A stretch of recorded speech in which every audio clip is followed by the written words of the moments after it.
Messieurs les présidents de la République de Côte d'Ivoire et de la République de Guinée, Monsieur le Président, Madame la secrétaire d'État auprès de la ministre des Armées, Monsieur le chef d'état-major des armées, Mesdames et Messieurs les ambassadeurs, Mesdames et Messieurs les élus, Monsieur le préfet, Messieurs les anciens combattants, Mesdames, Messieurs. Il y a 75 ans, avec l'aide des forces alliées, la France brisait enfin les chaînes dans lesquelles l'armée d'Hitler l'avait enserrée durant 4 longues années. Car, pour la seconde fois, en cette année 1944, une armada de braves débarquait sur les plages de notre pays pour le délivrer du joug de l'occupant. Il y eut le débarquement de Normandie et il y eut le débarquement de Provence. Il y eut le 6 juin et il y eut le 15 août. La reconquête de la France avait commencé par le nord, sur les côtes de la Manche. Elle se poursuivit par le sud, sur les côtes de la Méditerranée.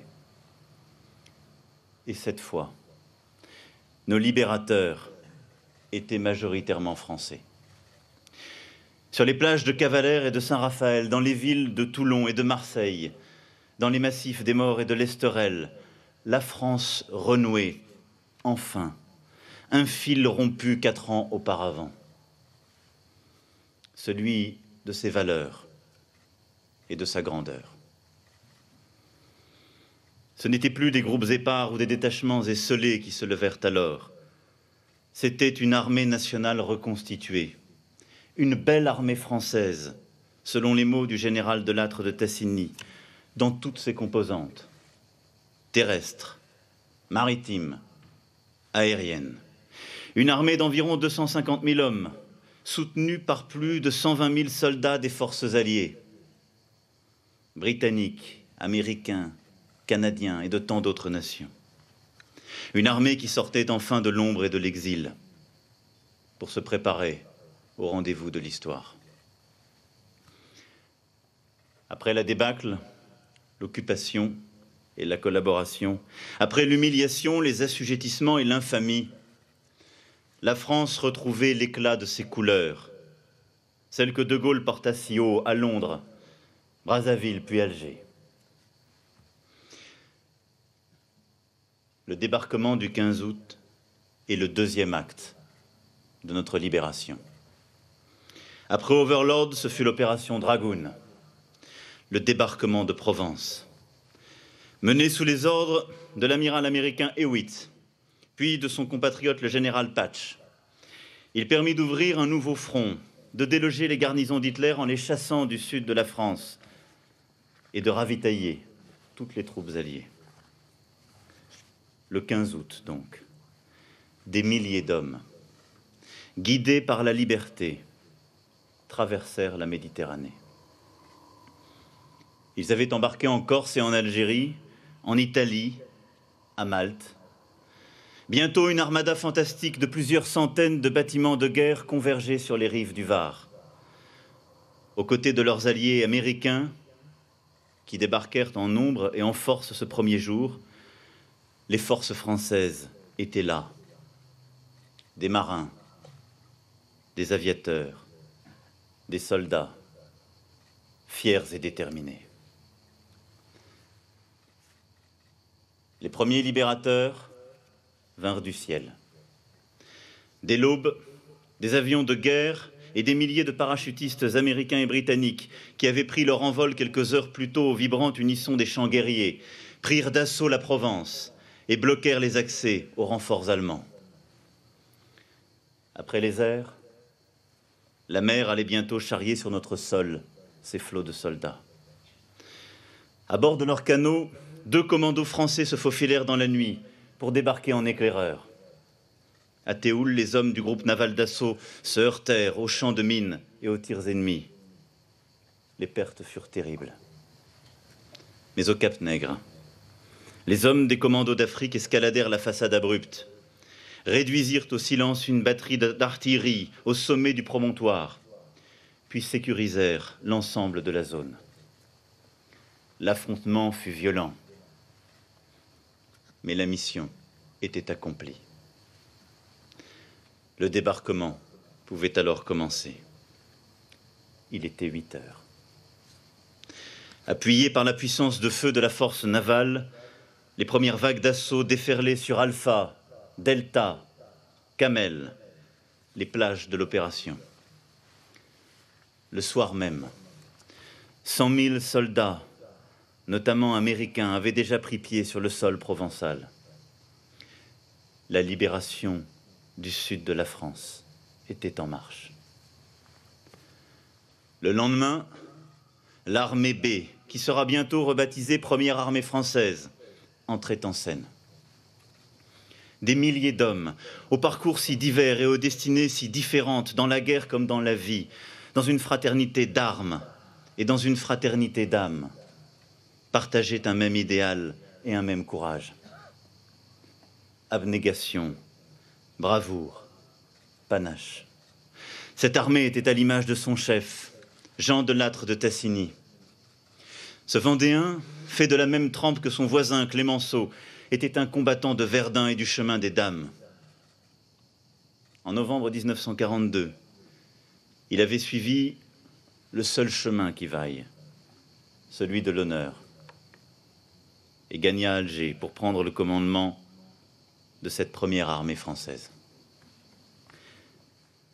Parmi les valeureux combattants de sa grande armée, il y avait des Français libres, venus de la métropole, dont certains s'étaient déjà couverts de gloire en Tunisie, en Sicile, en Corse, en Italie. Il y avait aussi bon nombre de résistants de la France des Outre-mer, des dissidents des Antilles, des Guyanais, des Réunionnais, des Tahitiens, des Néo-Calédoniens, qui avaient souvent pris tous les risques pour rejoindre l'armée de Lattre. Mais la très grande majorité des soldats de la plus grande force de l'armée française de la Libération venaient d'Afrique. Français d'Afrique du Nord, pieds noirs, tirailleurs algériens, marocains, tunisiens, zouaves, spahis, goumiers, tirailleurs que l'on appelait sénégalais, mais qui venaient en fait de toute l'Afrique subsaharienne, et parmi eux des Guinéens, des Ivoiriens, cher Alpha, cher Alassane. Tous se sont unis contre l'ennemi nazi au service du drapeau et de la liberté. Tous ont fait preuve d'un courage immense et d'une bravoure hors pair. Ils ont payé un lourd tribut à la victoire qu'ils ont largement contribué à forger. Ils sont des milliers à s'être sacrifiés pour défendre une terre lointaine, une terre souvent inconnue, une terre jusqu'alors jamais foulée, une terre à laquelle ils ont à jamais mêlé leur sang. Ils ont fait l'honneur et la grandeur de la France. Et pourtant, qui d'entre nous se souvient aujourd'hui de leur nom, de leur visage? Vous en avez rappelé quelques-uns, monsieur le professeur. Qui se souvient d'un héros comme Yorgi Colli, cet homme né au Tchad en 1896, qui fit toute sa carrière dans l'armée française? Sous-officier en 1940, il refusa l'armistice et rallia la France libre avec ses hommes à partir du Congo. Il fut ensuite de toutes les batailles de la campagne d'Afrique, débarqua le 17 août 1944 sur ces plages de Provence, après s'être coiffé des lauriers durant la campagne d'Italie. Fait compagnon de la Libération en 1945, comme 16 autres Africains, naturalisé français en 1949, il regagna ensuite le Tchad et la vie civile. Je pense à un autre compagnon de la Libération, le lieutenant Mohamed Belhadj, né en Algérie en 1905. En juin 1942, à Bir Hakeim, alors adjudant, il sauve par 2 fois au péril de sa vie son commandant de compagnie. Débarqué en Provence le 17 août avec ses frères d'armes du 22e bataillon de marche nord-africain, Mohamed Belhadj est mort pour la France le 10 janvier 1945, au cours de la campagne d'Alsace. Il dit au médecin qui tentait de soigner sa blessure: « Le lieutenant Belhadj va mourir. » Mais cela ne fait rien. Vive la France. Honorés à juste titre par leurs camarades de l'époque, ces combattants africains, pendant nombre de décennies, n'ont pas eu la gloire et l'estime que leur bravoure justifiait. La France a une part d'Afrique en elle. Et sur ce sol de Provence, cette part fut celle du sang versé. Nous devons en être fiers et ne jamais l'oublier. Les noms, les visages, les vies de ces héros d'Afrique doivent faire partie de nos vies de citoyens libres, parce que sans eux, nous ne le serions pas. C'est pourquoi je lance aujourd'hui un appel aux maires de France pour qu'ils fassent vivre, par le nom de nos rues et de nos places, par nos monuments et nos cérémonies, la mémoire de ces hommes qui rendent fiers toute l'Afrique et disent de la France ce qu'elle est profondément. Un engagement, un attachement à la liberté et à la grandeur, un esprit de résistance qui unit dans le courage. Je sais que certains maires ont déjà honoré de cette dette de mémoire et de fraternité Reims, Menton ou encore Chasselet et tant d'autres communes. La gloire de tous les soldats de la libération est immense. Et notre gratitude en retour doit être impérissable. Et nous n'oublierons rien, ni personne. Aussitôt qu'elles eurent débarqué, les troupes tricolores se tournèrent vers les deux môles de résistance allemands, Toulon et Marseille. La conquête de ces ports en eau profonde était indispensable, mais les garnisons ennemies eurent ordre de tenir jusqu'au bout, coûte que coûte, à n'importe quel prix. Les affrontements furent âpres. Les rues, les fortifications, les bunkers furent le théâtre de rudes batailles. Pourtant, dès le 23 août, Toulon était libéré, 12 jours avant les prévisions initiales. Et après d'épiques combats sur la colline de Notre-Dame de la Garde, et alors que la nouvelle de la libération de Paris se répandait, Marseille était reprise, le 29, avec 26 jours d'avance sur le calendrier stratégique. Ces succès éclatants des forces françaises et alliées, nous les devons au courage des troupes et à l'audace de leurs chefs, aguerris et intrépides, à l'image du général de Montsabert, lui que le régime de Vichy avait déchu de sa nationalité française. Nous le devons à tous les soldats, à leur présent, mais aussi à la résistance intérieure, à toutes ces femmes, à tous ces hommes, farouchement résolus à accomplir le devoir simple et sacré qu'évoquait le général de Gaulle. Le 15 août résonna comme un signal. L'insurrection nationale pouvait paraître au grand jour. Les forces françaises de l'intérieur furent de tous les combats, de toutes les luttes. Draguignan, à l'époque préfecture du Var, fut ainsi libéré par les résistants eux-mêmes, dès le 16 août, soutenu peu après par l'arrivée des troupes. Le 19, les Marseillais se soulevaient à leur tour. Ici, en Provence, cette infanterie patriotique se leva partout sans rien attendre que les fruits de la liberté.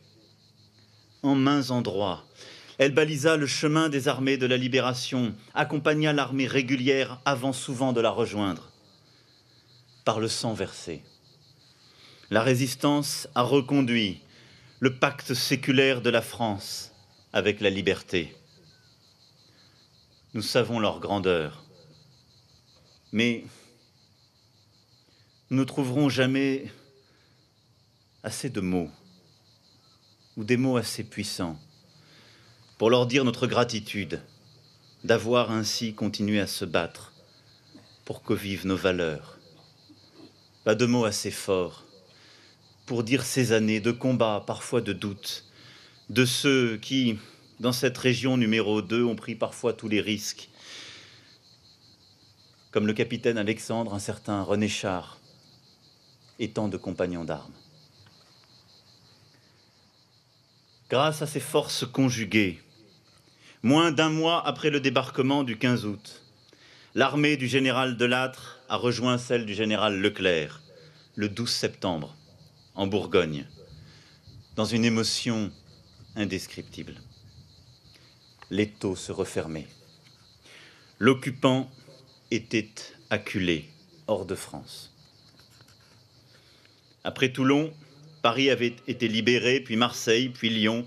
Strasbourg attendait encore, mais quelques semaines seulement. La victoire, désormais, était inéluctable. Et la France y avait pris sa part. En ce jour, nous nous rappelons combien le débarquement de Provence et l'épopée de nos armées ont été décisifs pour la France et pour l'Europe. Pour la place de la France dans le cercle des puissances victorieuses, pour la place de la France dans le monde.